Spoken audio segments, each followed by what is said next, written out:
Line that struck out to me the most from this conversation is pretty simple. How do you get the horse to drink water? You salt the oats. That's it. And so that it actually drinks when you lead it to the water. That's what a lot of men over 40 need to hear about their health. They don't need random tips, extreme diets, all or nothing approaches, a plan that just doesn't work with their lifestyle, the responsibilities that they have at home, work, and beyond.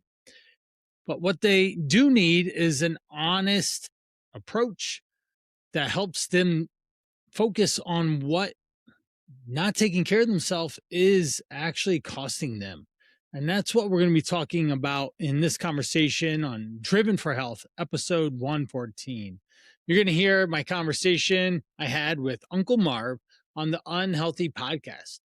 We talked about what happens when a man's health is just not where it needs to be at, especially in his 40s and 50s, overweight, maybe chronic illness, not happy, no energy with about how he looks and feels.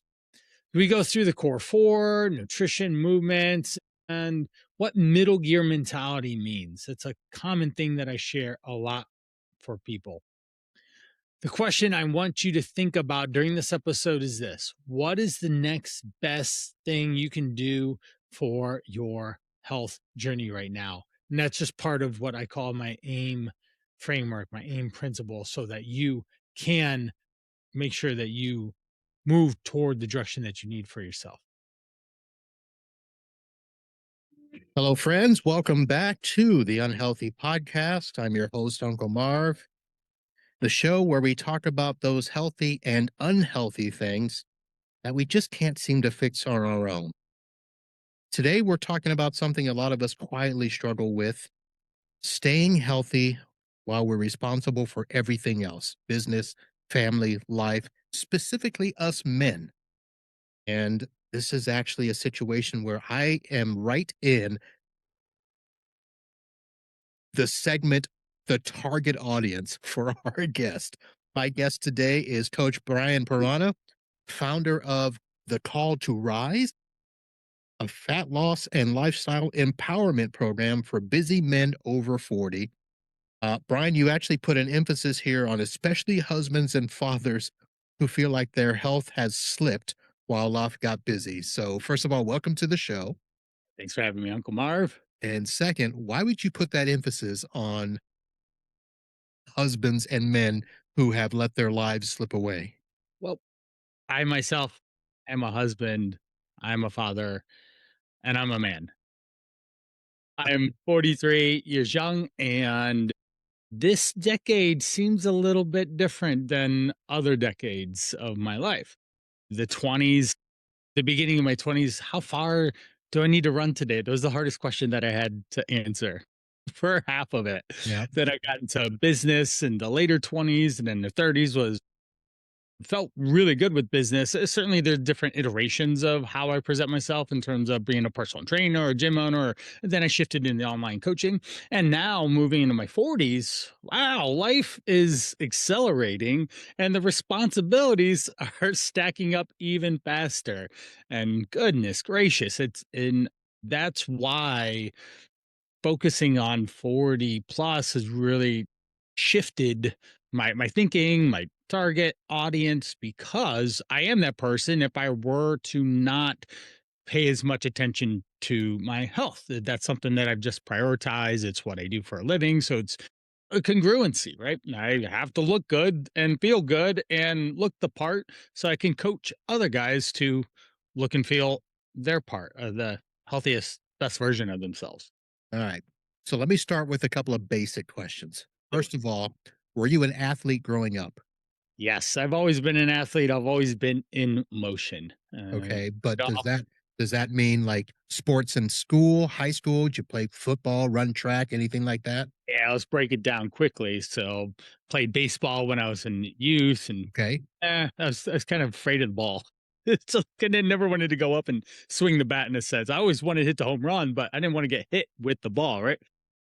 I played basketball. Love basketball, but I had a hard time with my hands catching the ball and fast play actions when they were going up for the layup, and all of a sudden here comes the ball in my face, and I'm ready for the rebound. They're like, "Why didn't you catch it?" Like, I'm like, all right. So I started running. My Okay. One of my best friends still today, Dan Smith is his name. I saw him today is what, Tuesday. I saw him yesterday. So we've had a lifelong relationship, and he invited me out. We did band together. He invited me out to run. He was running cross country. I did not.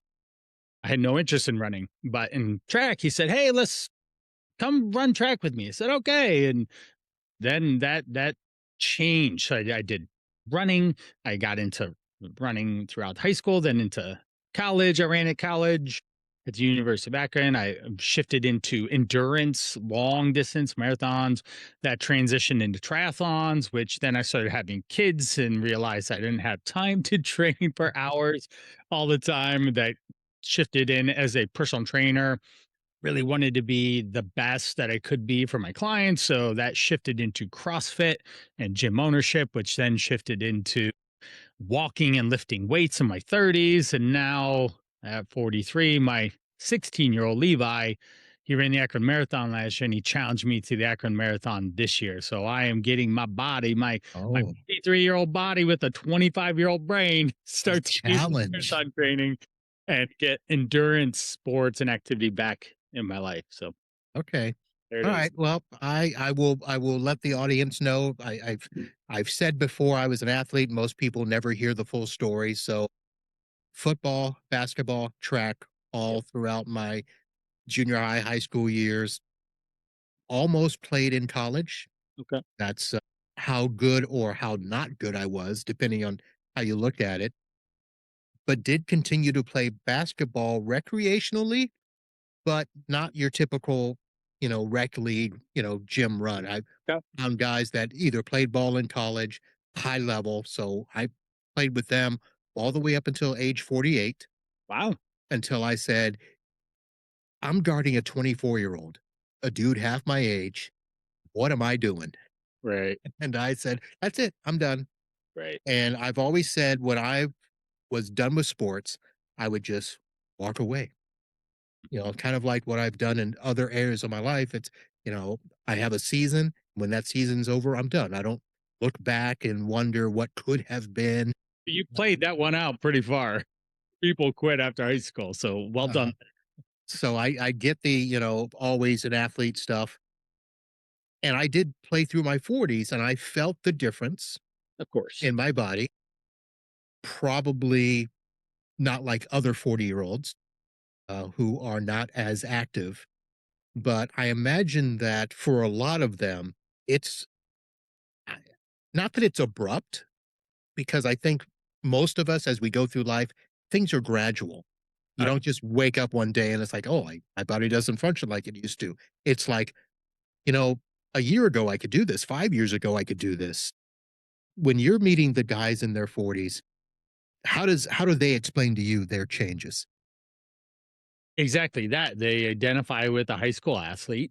That's that identity piece of, yeah, I used to work out and all this stuff. And maybe they did in their 20s, but then we start to see the unfolding of life, of college or career paths and family and then kids and home ownership and car ownership and responsibilities. And then I totally get it now, being 43, what midlife crisis is. She's like, what in the world? And the average male age is 76, is when like we're done here on average.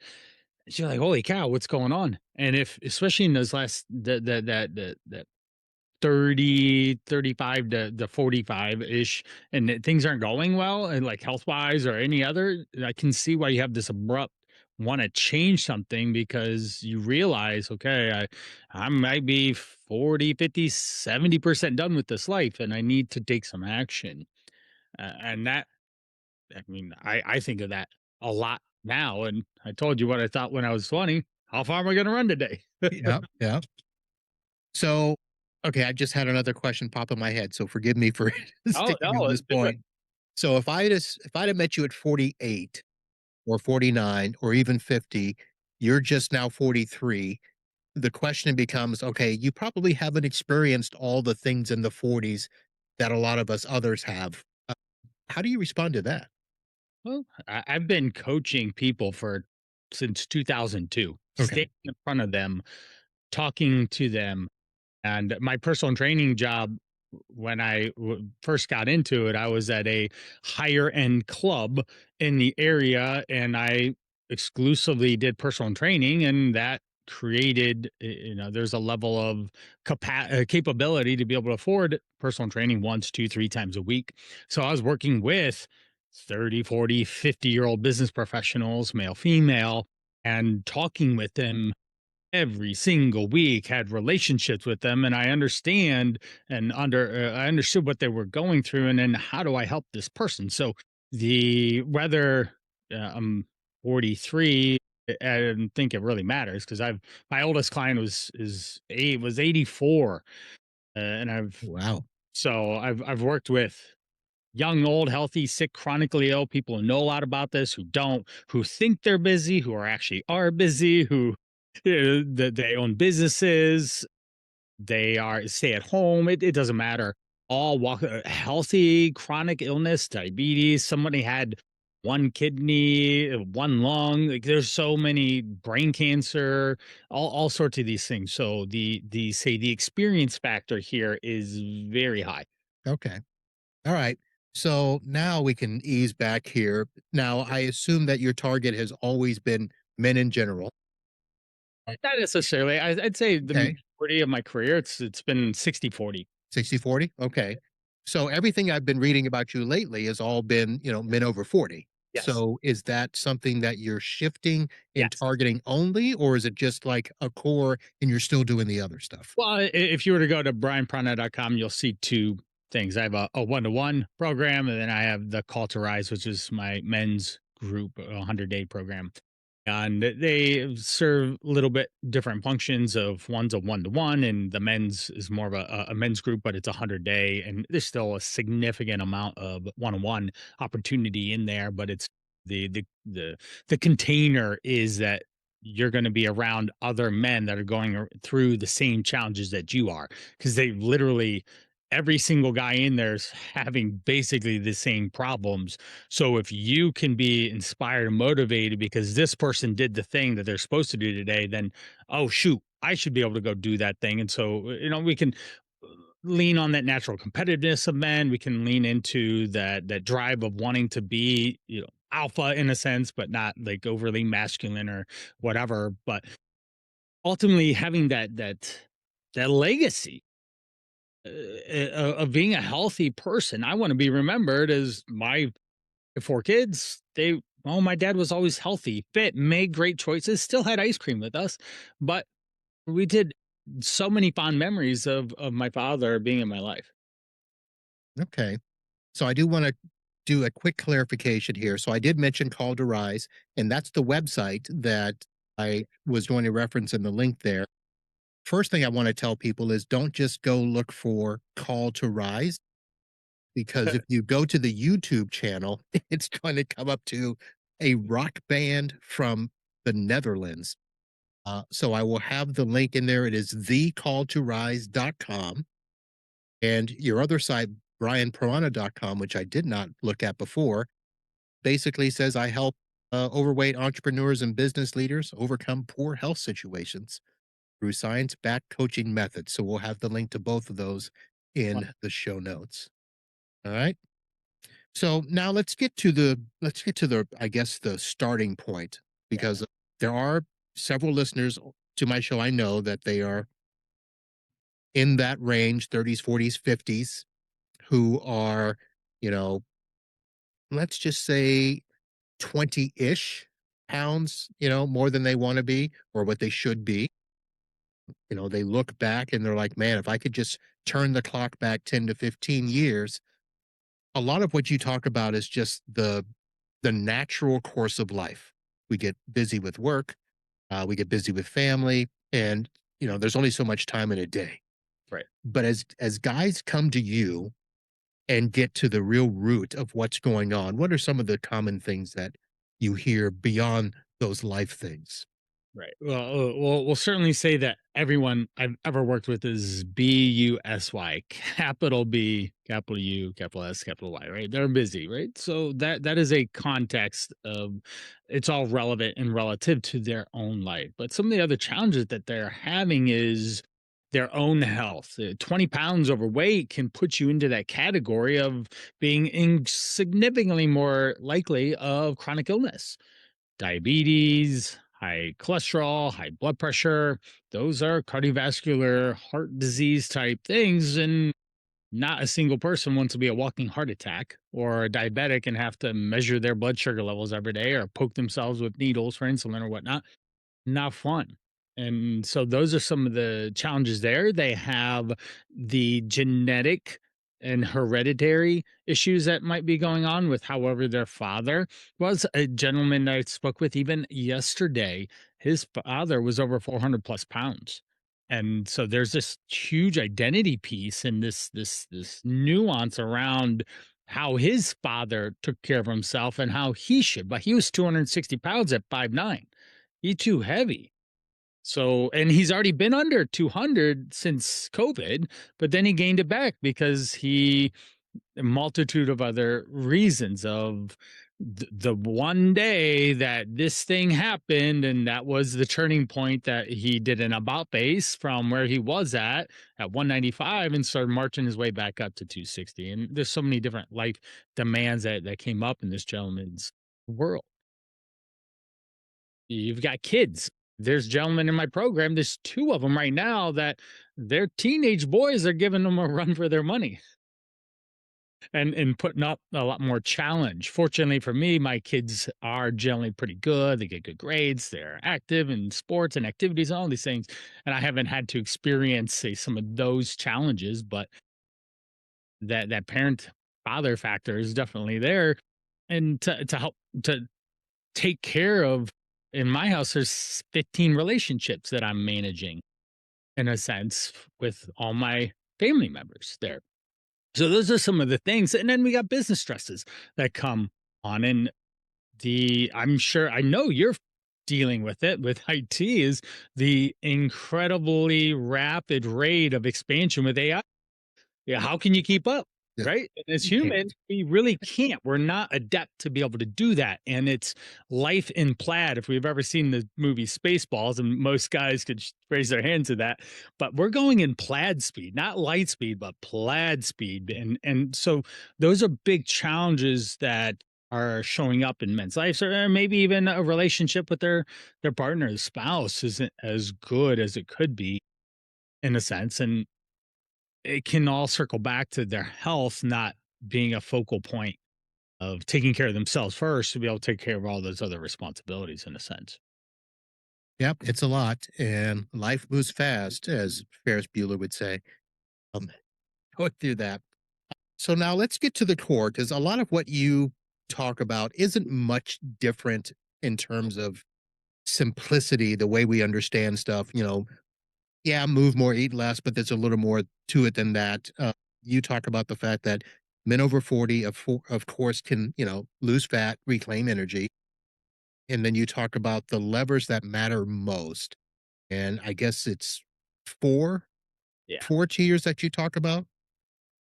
Core four. So we've heard this on your podcast. I've listened to a couple of them and heard the same nuance of we have nutrition, we've got fitness or movement, exercise, however we want to. I like to say just movement because it can quantify from just walking to actually getting into the gym or playing sport or whatever.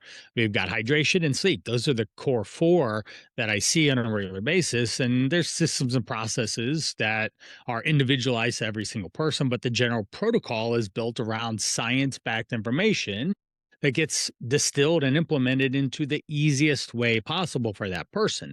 And that's my job as the coach, the lead of the team of me and my client to lead and guide them to making the next best choice amongst all the crazy that's going on so that we build sustainable systems and processes from the very first day moving forward. Now, out of those four, is there one that kind of moves the needle faster than any of the others? Well, certainly we could always say sleep, right? Humans are the only creatures on the planet that break sleep on a regular basis. They just won't go to bed. They won't rest. Why? Because life is implied. Well, and there's late night TV and Yeah, doom scrolling now, right? That was never a thing when I was growing up, but yep. there was late night TV when I was growing up, or video game. The list goes on. And so sleep is obviously a low hanging fruit one, but I spend a significant amount of time talking about nutrition. Most guys can identify with doing some level of activity, whether it's walking, going to the gym, playing some type of a sport, or biking, or walking the dog more. Those things can have a profound impact. In fact, story Andy was in my program from it's like September, October through the holidays. This guy lost 38 pounds in the 100-day program. And one of the key things that he cited was he walked 10,000 steps a day. And he, as my oldest would say, Levi would say, he locked in to doing 10K a day. And that had a profound impact. We even talked about it on one call, and it hit me like a light bulb. He said, I'm in my 89th day of 10,000 steps. Brian, I'm about to take 1,000,000 steps. I'm holy cow, this is amazing. You're right. 10,000 times 100 days is 1,000,000 steps. And if you would have said that, hey, we're going to take 1,000,000 steps, you'd be like, that's impossible. But because we broke it down into smaller chunks of 10K a day on average, and then figuring out how to break it up into his day to day life, then he could move more and fit it into his schedule. And he actually found it to be even therapeutic to be able to escape the challenges and the busyness and all the things that are going on. But so that one's easy, but nutrition of helping guys understand what quality food looks like, what a balanced meal looks like is something that I've almost exclusively been talking about for the last 12 years is I wore a nutritionist hat for a long time of coaching people through making better nutritional choices. Interesting. So, of course, yeah, you're right. All the stuff you just mentioned, we've heard in some form or Yeah. fashion before. Everybody starts off with the intention of doing all of those things. But I like to ask the question, in your experience, the people that you've talked with and stuff, where is it that we're making the most mistakes? Because a lot of us start, I'll give an example Yeah, yeah, please. 10,000 steps. Okay. I'm like, that's probably not happening with me. Right. I Right. bought my, I've I heard bought, your Rincon I, and yeah, I bought the Rincon. Now sure, it measures 6,000 steps.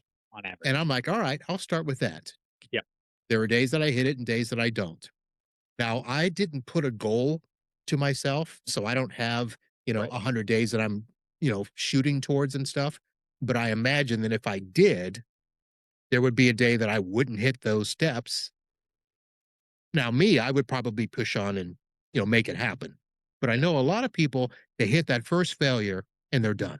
Yeah. Yeah. Yeah. And in my estimation, it's not a mistake, but people treat it like that. But what Totally. are some of the mistakes that you're seeing where we're selling ourselves short? Yeah. That assuming, right? What do they say about assuming? So, Uncle Marv, what happens is people assume that the experience is going to be a certain way because of past relationships with nutrition or tracking or clean eating or over exercising or your 48 years of playing basketball and whatnot. These are the context that I have to understand of this person and meet them where they are. A like a phrase that I've used, I haven't really heard it anywhere, but middle gear mentality, because we do the all or nothing and we white knuckle our way through all this as men, and we gotta toughen up and buck up and all those type of things. And we really don't. We have to figure out some form of three layers of moderation, balance, and flexibility to add into this lifestyle to be able to create a middle gear approach of, okay, you didn't hit 10K today, that's fine, let's just keep moving on and adjust. Okay, let's look back. Is there an opportunity that you could have, say, taken another break or invited someone out to do an activity instead of whatever it was, say go for a walk? And then they start to think about, "Oh, okay, I could have done this, or I could have taken a break here, or whatever." And that allows some introspection in the process because it is a coaching relationship. And when the coach leads and asks great questions, then we can get this person to change their mindset. So assuming and thinking the process is going to be, there's another story. I remember this guy was down 25 pounds in 3 months. And he told me after, he said, "Brian, I was ready to go to battle, just not eat for 3 months or whatever, not eat carbs or not, da, da, da, da." And I just met him where he was. I gave him education along the way. I answered his questions as he had them. I gave him logical answers that fit into the context of his day, then got him to agree upon, "Oh, this makes sense. I can take the next step now because I everyone fails. I already come to the relationship knowing you're going to fail. So it's okay." I spend so much time talking people out of their failures, and that's one thing that I've really spent pretty much the last like 15 years. Is the very first thing I ever talk about on a client call is successes. Tell me what went so well. I know you're trying so hard. Tell me, let me hear it. And then they tell you about all the triumph and tribulations and the challenge that they were able to overcome. And they didn't tell you, they didn't start with the negative of the triumphs and challenges that they had. Because this one time I got 45 minutes into a phone call. I felt like I was on my heels the whole time, just like defensive mode a little bit, like nothing was going right. And they're like, "Yeah, Brian, I lost 3 pounds this week." And I just started chuckling, laughing out loud, like, "Oh my God." Like, "Uncle Marv, why didn't you say that in the first minute of our conversation?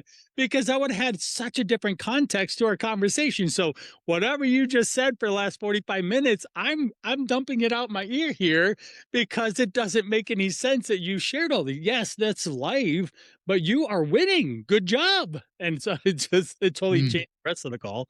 But yeah, so that's the biggest misnomer, especially for guys, because you really gotta force and brute strength and all this. yeah.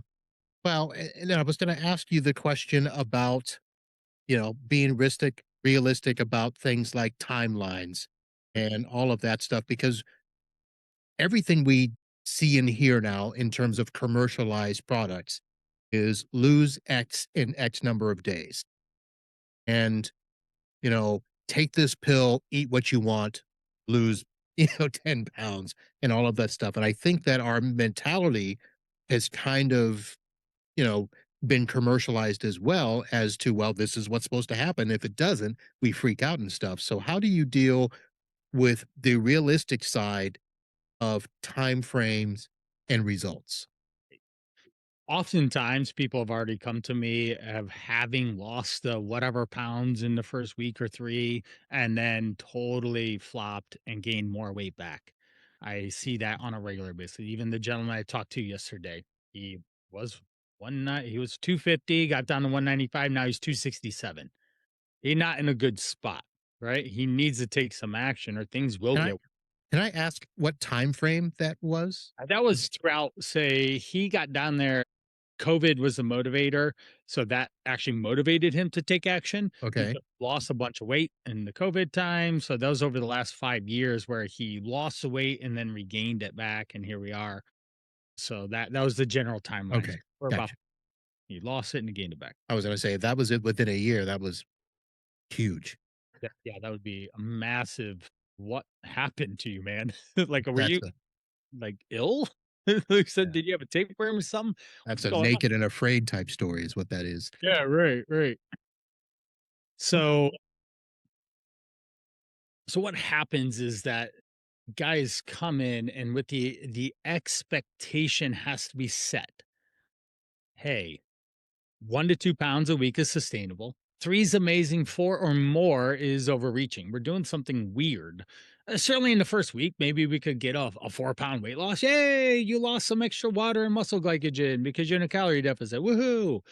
But through explaining that you have four different ways to lose weight, you have fat, which is the sole thing that I'm stacking the deck in favor of losing.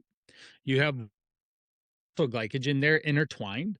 Muscle glycogen is stored carbohydrates in your muscles. Think of gasoline in a gas tank of a car.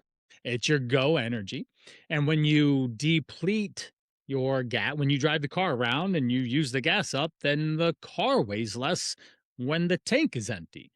Same thing with the body. If you're not eating carbohydrates, you can do a keto or whatever, a low carb diet, and you don't eat carbs, and then then you refill the gas tank, and sometimes you overflow the gas tank, and your gas is shooting out the car and getting all over you or the ground, and the people think the gas station's going to blow up, and the gas attendant is just like annoyed because now they have to go clean up and all that stuff, and your car's all hot mess because gas all over it, and that extra overflow of gasoline is stored body fat, belly fat in a sense. And then there's muscle. That's the fourth way. And we absolutely do not want to lose muscle. You're going to lose it anyways. Just Father Time's going to take it from you slowly and surely because look at any 80, 90, or 100-year-old. They're generally pretty frail in Okay. comparison to what they used to look like and be.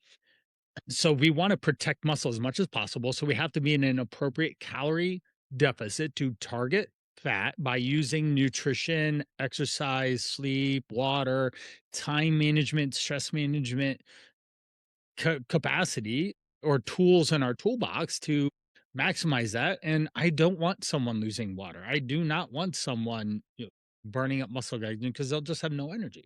Or someone will come like, oh, I'm just going to wear a sweat bag. It's like, well, when I work out, I actually try not to sweat as much as possible because that means that I have to drink more water. And I already drink a lot of water. I already pee a lot anyways. And I don't really want to drink more water, say a gallon and a half because I sweat so much. So I'll just ride my bike or yeah, I'm out in my barn right now in my little like a garage gym, barn gym, and I'll have a giant pedestal fan that I'll have blowing on me the whole time so I don't sweat. So Okay. Now, forgive me for stopping you here because good. every gym guy, it's all about the sweat. It's all about the stuff. And you work your butt off and then you replenish with those electrolytes and stuff afterwards. Although I've heard, well, you drink your liquid before the workout so that you're not deplenished, during the work, whatever. But the whole goal has always been, man, you got to sweat. And you're saying no? I I prefer not to sweat. Why? Okay. I'm a hot, sweaty mess. I have to peel my shirt off my back and it's gross. And my wife just does not want anything to do with me then, right? Like I don't want to repel her give her more reasons to repel her, right? But it just leaves a mess. And so let's take context here. I'm in my barn right now talking to you. It's a nice, warm spring day. It is, I think it's about 65, 70 degrees. I'm in shorts and t shirt, very comfortable. I worked out today and I had the fan on. I left the barn without really sweating. I sweat a little bit because you doing the things, right? Lifting the weights, but I didn't sweat too much. Rewind to January out here, I had to turn on a propane torpedo to heat the thing to like 45, 50, and we would work out in pants and a long sleeve and a jacket sometime, and we're working out and we didn't sweat at all. But then fast forward a couple months, right? We get into June or July, and oh my gosh, I'm Yeah. dripping buckets of water here. I would do the same workout at all three of those time points. Did I work out any harder or less hard? No, not it had no relevance to how much I sweat or not. It was all relevant to how hot my body was and how I was trying to dissipate heat because of the external environment of it being hot summer day, a really nice spring day, mild temperatures to freezing in January. No, I don't think it matters. the, Okay. the sweat. All right. Because I don't remember where I heard it. And that's not to say, but I heard even if you're walking, you should walk till you have a little sweat going. Well, again, you go to the day and it's 20 we walk our dog. I don't think I can get my wife out to walk in 30 degrees or less. My dog is a Newfoundland, so he loves the Hmm. snow. Just goes out, lays in it and stuff, but he would love it at 20 degrees, but she would not. You would have to walk really, really fast to get hot. right? And have a sweat. It's impossible. Well, maybe up where you are, but here in Florida, Oh yeah, that's we totally just different. we Yeah, just walk outside and we sweat. right, exactly. So then, okay, so I'm over here right now, pumping my arms, carrying hand weights and ankle weights, and I'm really working up a sweat, so to speak, walking as fast as possible, swinging my arms, and you are barely moseying to your mailbox and you're sweating. So it's there's no context to the sweat being a derivative to how hard your workout is or not. It doesn't matter. Okay. Your program is focused around 100 days. Yeah. Why 100? That's a nice big number, right? Okay. It's a strong number. It gives a very definitive deadline. There's a goal.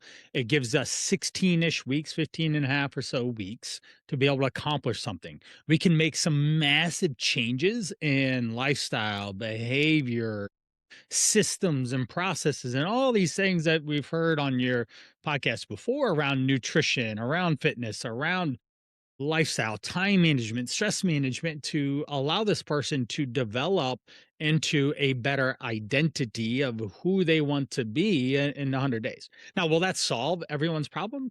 No. If someone that needs to lose 50 pounds, they're going to need more than 100 days. But it can be an easy to commit to time frame that allows someone to take massive action. And then they have a map, a massive action plan to get from where they are to the goal that I help facilitate and say I'm the GPS unit as we drive on their health journey through the map to get them to the outcome that they want, which is just better health. They want to feel better. They want to look better. They want to be more attractive to their partner, the spouse. They want to play with their kids. They don't want to sit on the couch and scroll and be tired all the time. And they want to be more productive at work and make more money and things like that. Now, when you sit down, I assume you sit down with everybody and kind of talk about what their goals are, what do they want.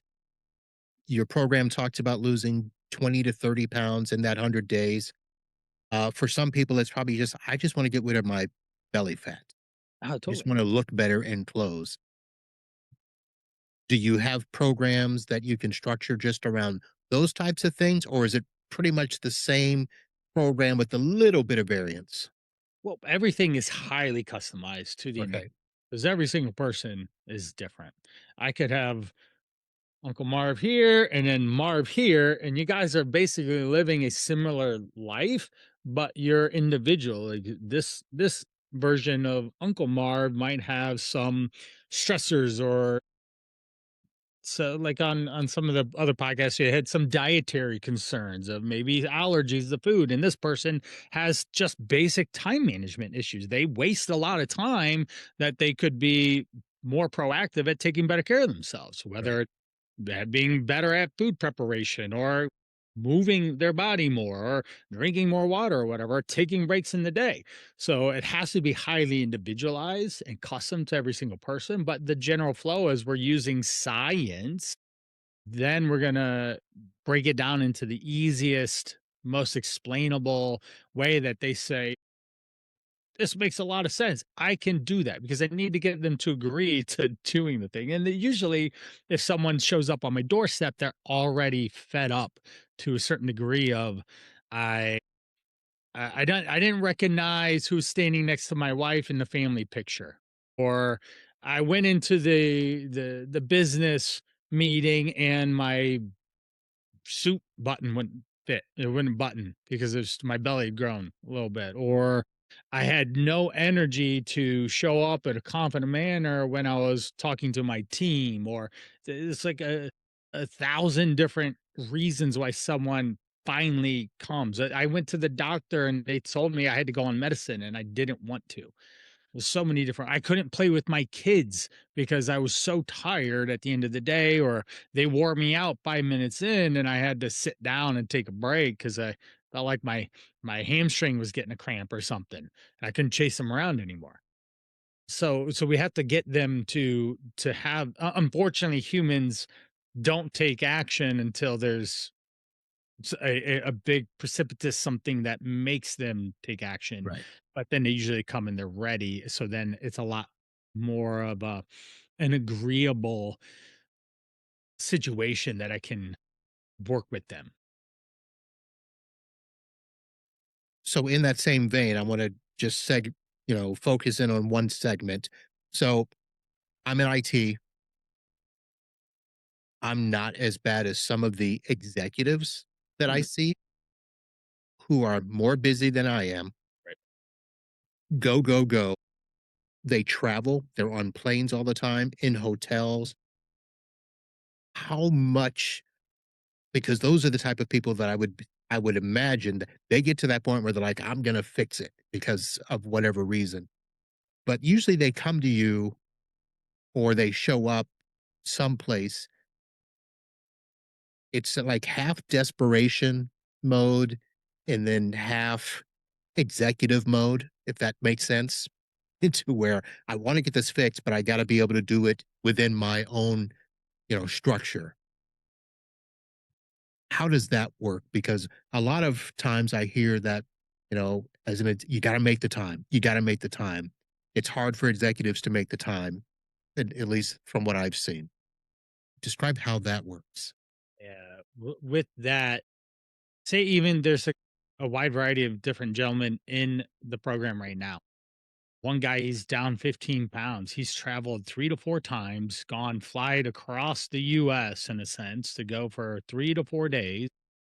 He had a staycation at home. His son's giving him a run for his money. He strained his back.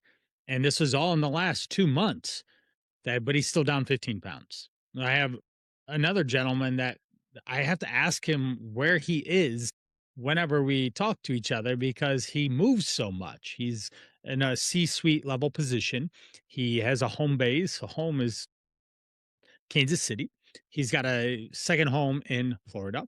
And then in both places, he entertains customers and he goes to what he called literally, I just talked to him last week, and he's in conference week.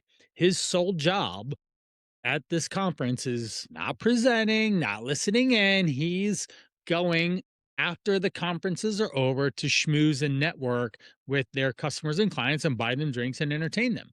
But we have to talk about that specific situation to give him the tools and resources and get him to set goals, set boundaries, allow him to help dictate how he can be successful. And then I'm here to help facilitate that, support, and hold accountable so that when we get to the other side of conference week, he is moving in the right direction and didn't put on 3 pounds and feel like he's going nowhere.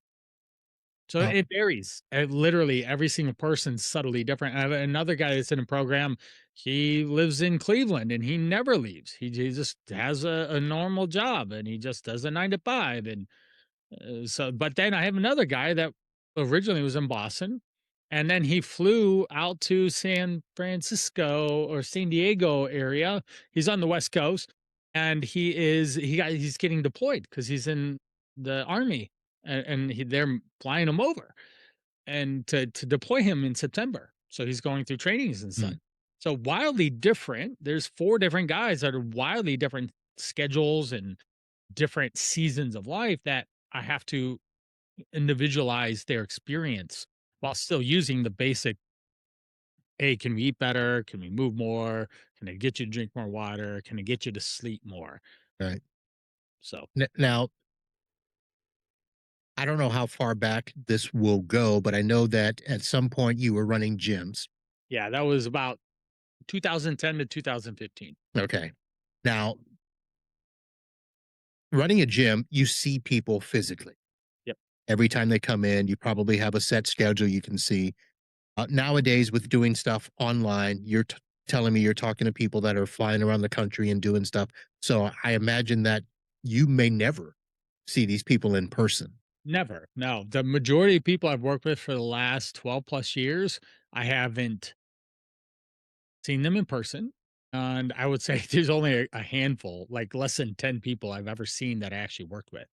And then sometimes in previous programs, I didn't know what they look like.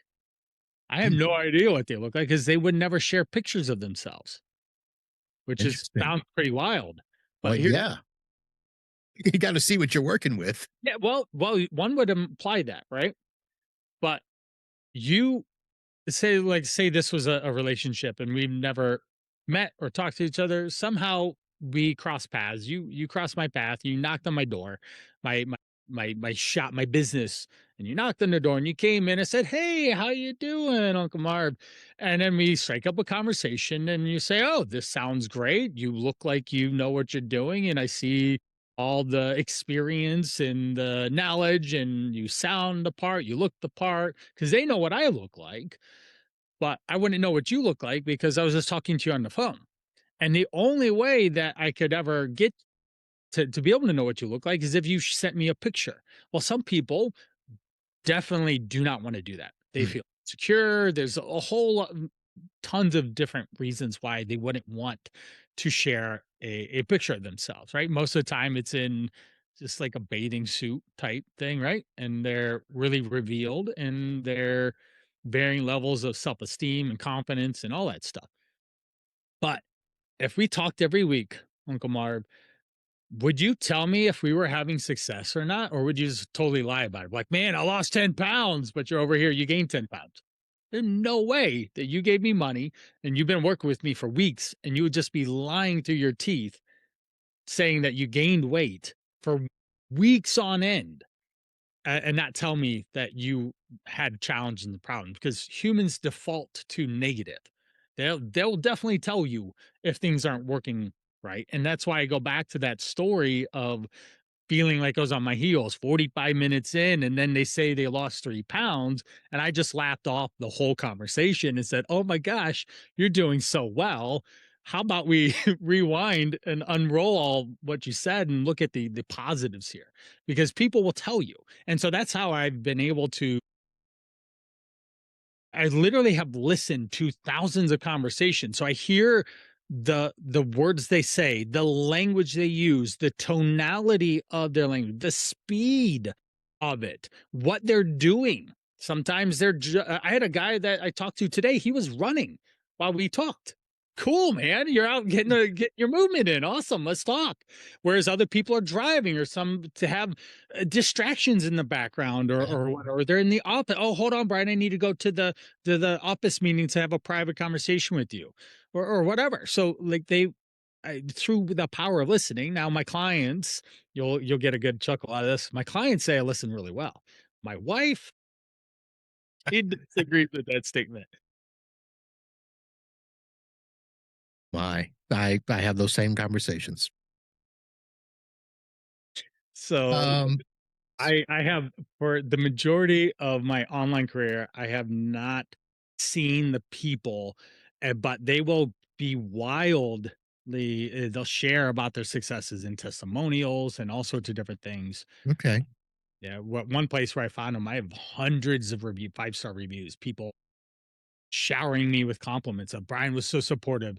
He helped me. He kept me accountable. He taught me things that I didn't know about food, or he helped me this, that, or the other. So So now that you've talked about all the good stuff, I'm going to ask you yeah. about any of the bad stuff because there's got to be some times in your own life. You mentioned you're a father, you're going through it. So you have to have some of the same experience with us where some days it just isn't right. You know, you just whatever you do, you can't get the mind frame or something gets in the way with scheduling. I mean, 4 kids, right? Yeah, 4 kids, Yeah. 6 So your life can't be your life can't be on a clock the way you wanted to all the time. How do you deal with it personally and how do you share that with the people you work with? yeah. Humble brag, Uncle Marv, it's like 95% amazing. No, I'm joking. As Right? long as you didn't say 98. Yeah, exactly. I got 5%. No. I hold a glass half full perspective. I hold that the sun is always shining, even if it is a cloudy day, because it's literally light out, right? So the lens at which I view life is through an optimistic mindset, an opportunity. I'm a very opportunistic person. I'm a go, go, go. I'm over here trying to run and keep up with the plaid in a sense, but I trip and fall and sometimes face plant too, right? Because of life. last Friday, I was gonna go about my way doing things in the middle of the day while my wife was gone. She went to Croatia. She's a travel advisor, and we've traveled. My family has been to all 50 states. We've been to multiple countries. So we just got back from a 2 week Peru trip, and South America is our fourth continent out of the seven. We're committed to going to Asia, Australia, and Antarctica to finish out that goal that we had back when we were leaving the Arches Monument of the Utah license plate in Moab many years ago. But so that day, my wife is gone, and I have sole responsibility for dropping kids off, and there's four of them. Now the oldest drives, so he alleviates himself and the second one, the older two. But the younger two are at a middle school. So we have two different school districts that we're working with, in a high school and a middle school. We get to school at 7:45 like usual, and Maxwell, my third one, says, "I forgot my Harry Potter robe and I need it before 1." Said, "Okay. Well, Uncle Marv, it's a 15-minute one way. So let's do some quick math. So it's 30 minutes in the morning, 30 minutes before 1, and then 30 minutes to go pick them up. So I spent 90 minutes plus whatever auxiliary time. So let's just call it 2 hours of worth of my day just driving to and from to pick them up.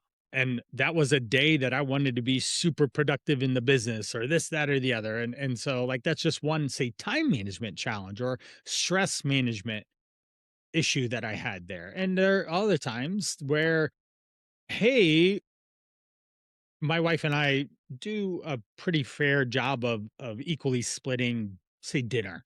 I made dinner tonight, and I actually asked her, just to be a good husband. I asked her on Thursday. I wrote a little note and it said, "I love you" on it, and said, "What can I do for you this next week that can just make life easier for you?" She didn't fill it out until yesterday.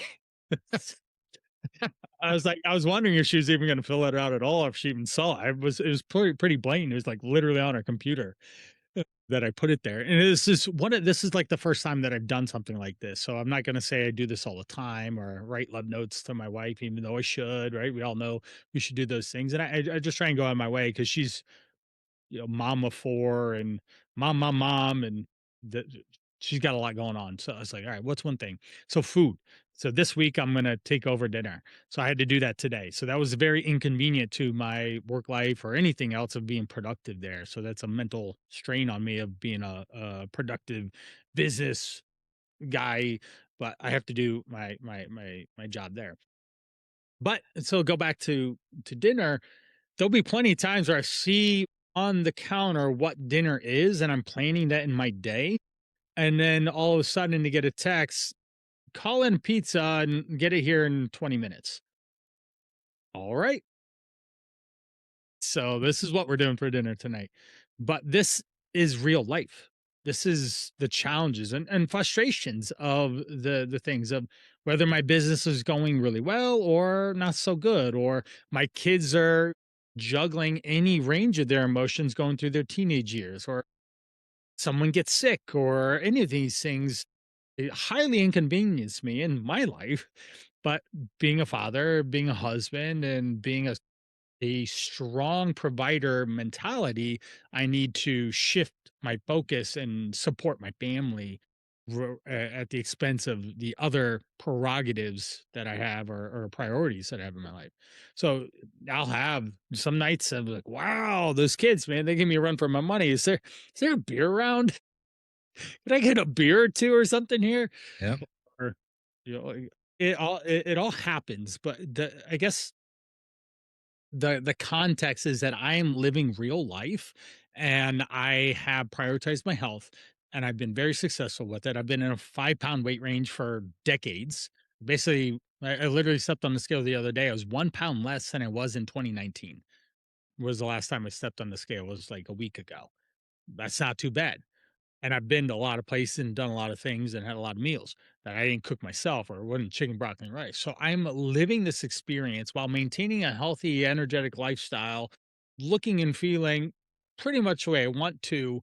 Then I'm able to convey that lifestyle and help others manage the craziness of their lifestyle, because I'll always joke with them, especially if they have less than four kids. say, hey, I got four, I got you beat. Right. And I'm self employed and all these things. So if I can do it, you can do it. We just have to find an operating system, a thought process, a pattern of behavior that works in your life so that you can function and that is your new reality, your new identity, your new mindset around taking better care of yourself. Because at the end of the day, I can always pull the dad card on them, say, hey, let's if you're not going to do it for yourself, at least do it for your kids so they don't have to wipe your butt in 20 years.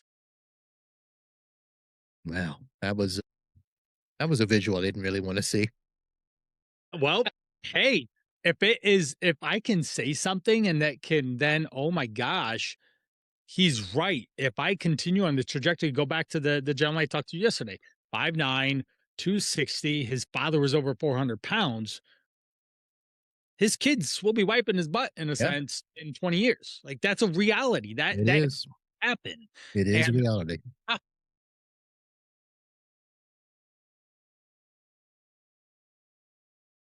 because that guy called me and he was the heaviest he'd ever been. And he never thought when he was at 195, there was not a thought in his brain that he was going to go back above his starting weight.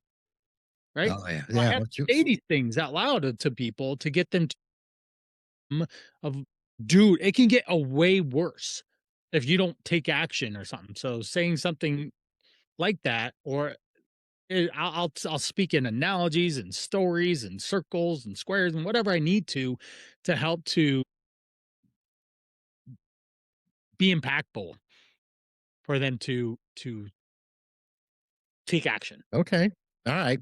So when I asked you the question, I was going to parlay that into not only does your program talk about structure, Yep. it talks about accountability, which, you obviously would have with the people you work with, but they would also want the same from you as well. But then the third component of that I took structure, accountability, and brotherhood. Yeah. We didn't talk about that, and I don't know that I've seen it fully explained. Yeah. Uh, but describe brotherhood in the way that you use it. Brotherhood that I use is a communal sense of a common group of guys with a similar goal that are moving in the direction that want to accomplish that goal. And when I can get the band of brothers in a sense and they can unite and they can create interwoven relationships, they're over the internet, so it's not like your buddy coming over to work out with you or something. But if they're in the group and Danny does this thing, then Chris was having a bad day, but saw that Danny did his thing, then Chris can be more motivated to be able to do his thing, regardless of the challenges, the life circumstances, the stressors, how much sleep he got, whatever, so that he moves forward rather than falling back. And I like the good old Tony Robbins quote: "The tide rises all boats." In my world, I'm the tide because I'm the leader. I'm the central person, and then my guys are the boats. And but then even more importantly is like they're the boats, but then their boat has boats in a sense of different areas in their life.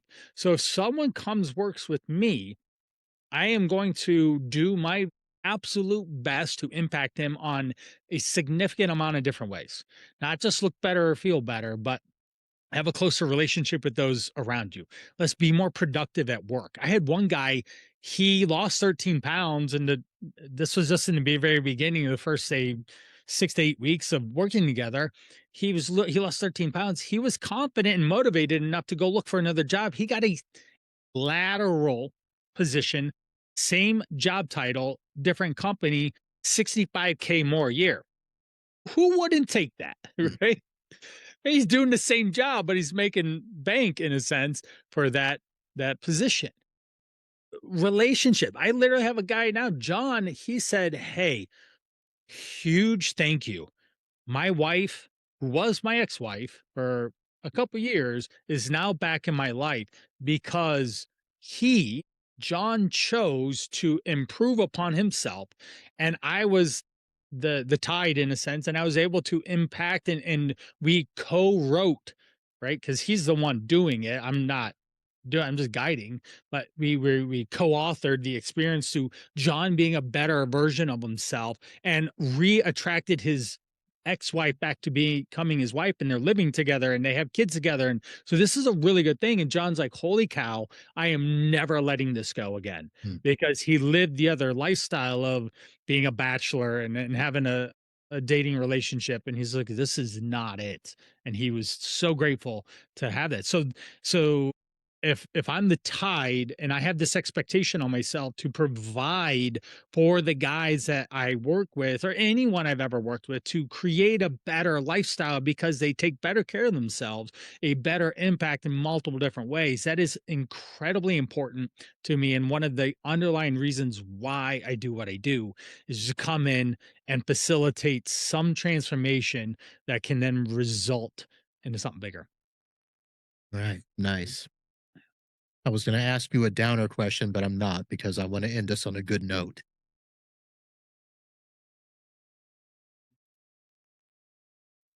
I mean, I think we've hit on just about everything. And I don't, outside of, starting to ask you, oh, what are some tips that we can do to get a fast, quick thing to get started and stuff like that?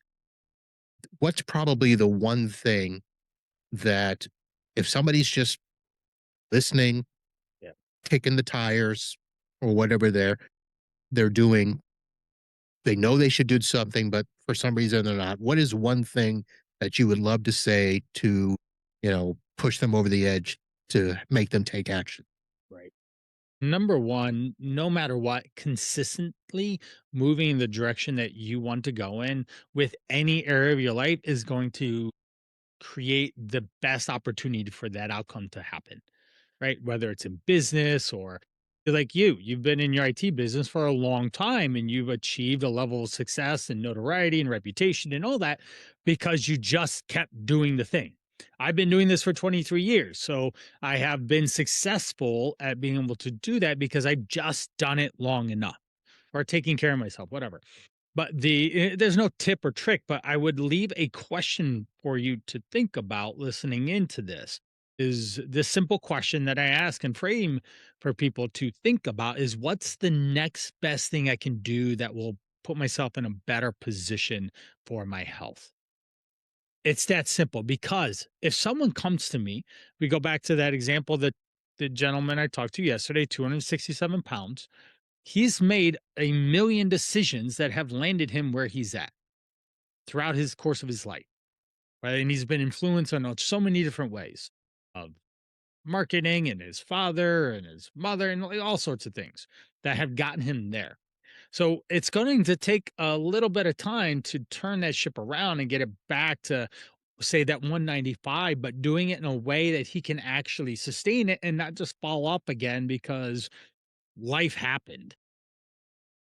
He had a bad day. He didn't feel great. Someone offered him a McDonald's French fry, and that was the kryptonite that totally took him off track or something. Like, there's all that stuff's going to happen. So, what's the next best thing you can do to put yourself in a better situation? Because it can totally reset any I failed, or I'm going to just start over on Monday, or I'm going to quit and start again in 5 years or whatever. It just is literally, let's just get right back on. And that's what I spend a lot of time doing is just help to get people back on the track and not stay derailed. All right. Well, there you have it, folks. Basically, I'll lead you to the main website, The Call to Rise. That's a place where you can go find about the main program and the Brotherhood. If you like hearing his voice, we didn't talk about this, but Brian also has a podcast, Driven for Health, Weight Loss and Nutrition for Men Over 40. And did we mention the YouTube channel? That'd be at Coach Brian Parana was Okay. got me on YouTube and any other social. Lose pounds, fix blood work, regain energy. So I'll have all those links in the show notes. So definitely if you're one of us over 40 and need I to fix would, some stuff, do that. yeah, to go to the Driven for Health, go to episode 53. Yeah. Andy, the guy that started walking more and lost 38 pounds, we'll talk about his life experience working in the program and that it's transforming because we didn't do anything special. I just educated him, got him aligned with his goals, and held him to it. And that is so important because everyone I've ever talked about knows what to do, but they're not doing it. I've just developed a capacity and a way that I get people to do the things that they know they should be doing. It's that old age old question. I'll ask you this, Uncle Marv. You can lead a horse to water, but you can't make it drink. Right. Right? We've all heard that. Yep. So the question is, how do you get it to drink? Interesting. Most horses know how to drink. You just got to get them there.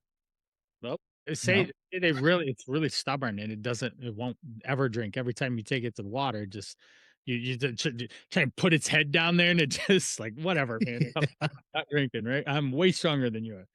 Right. So how do you make it to drink?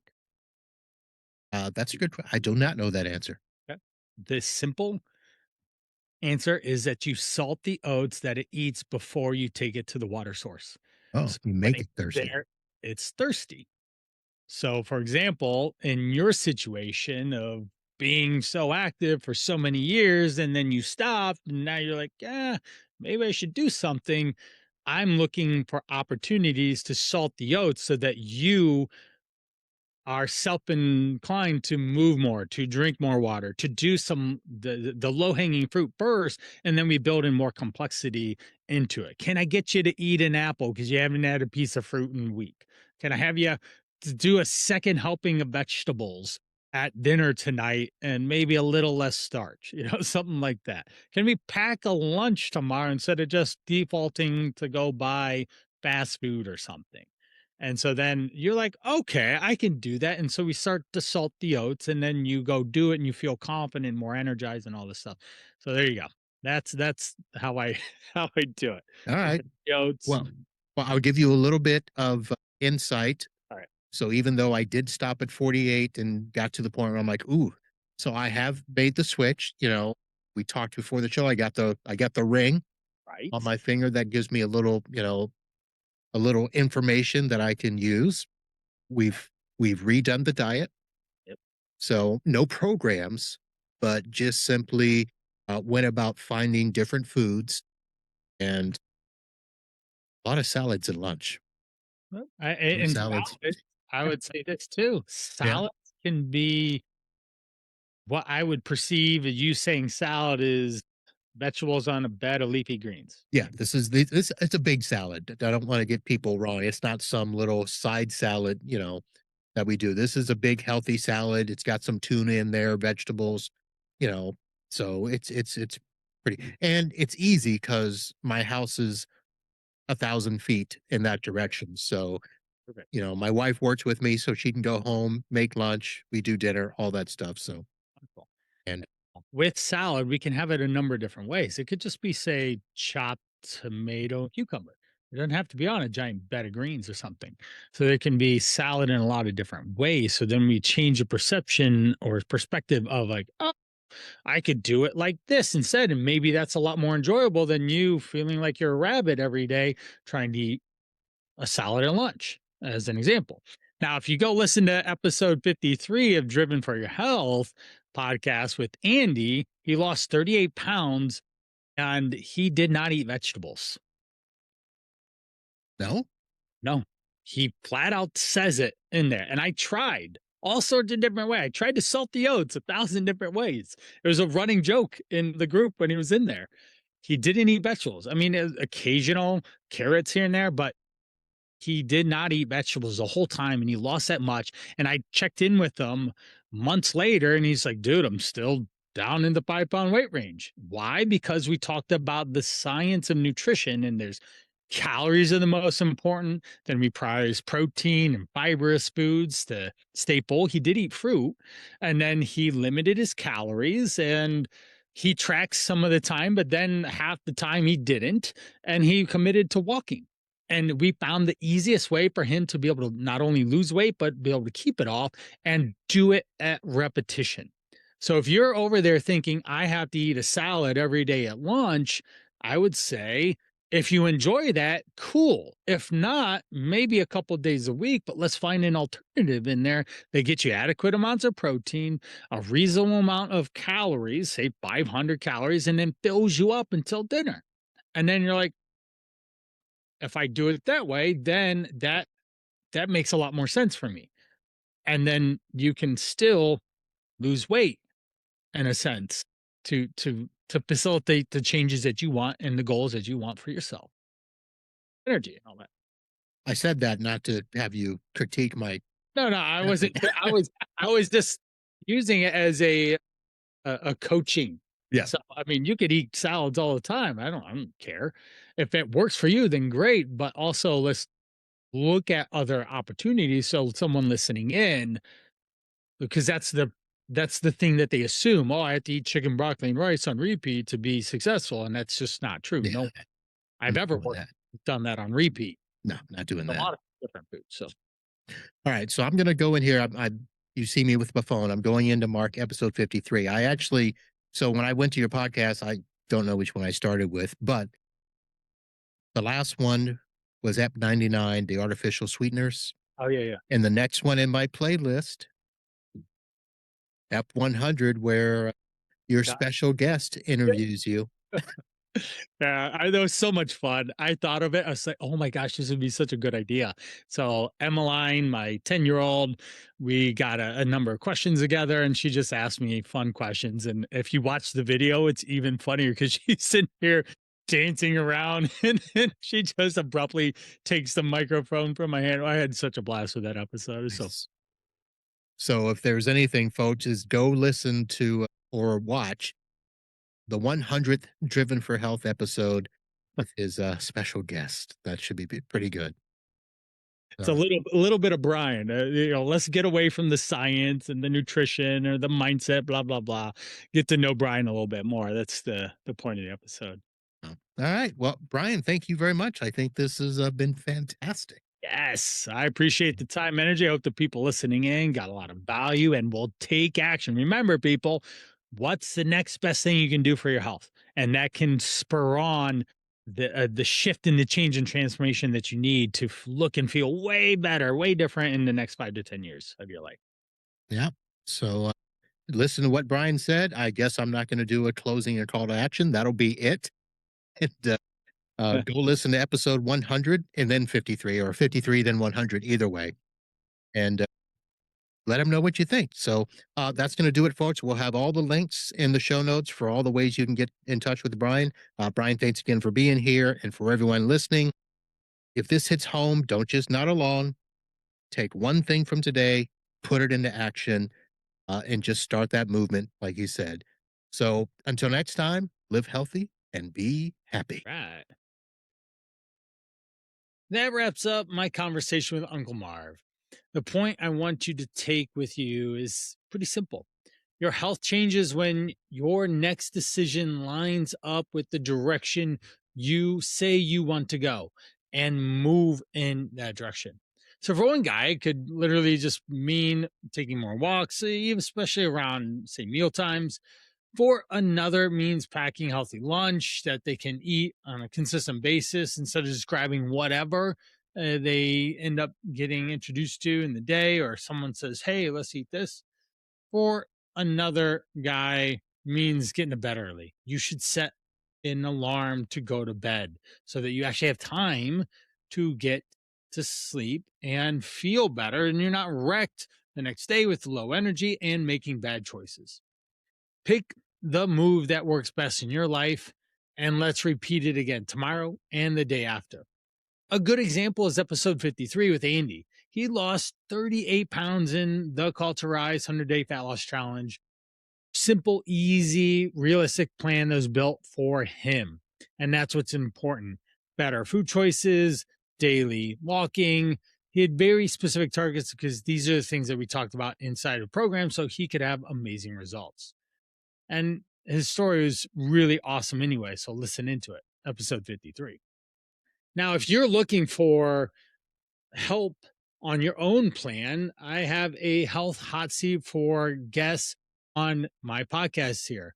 I'd love to have a free coaching conversation with you where I walk you through exactly what's holding you back, look at your current goals and habits, and then give you a clear plan of action that you can start literally immediately.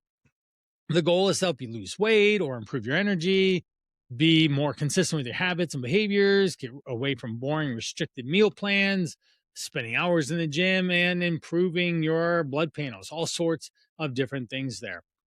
If your body weight isn't where you want it to be, the way you look and see yourself in the mirror is not it, then comment Health Hot Seat, email me, fill out the form that I'll be linking in the show notes, and we'll schedule something and I'll have a conversation with you. Thanks for listening in to Driven for Health. Coach Brian signing off.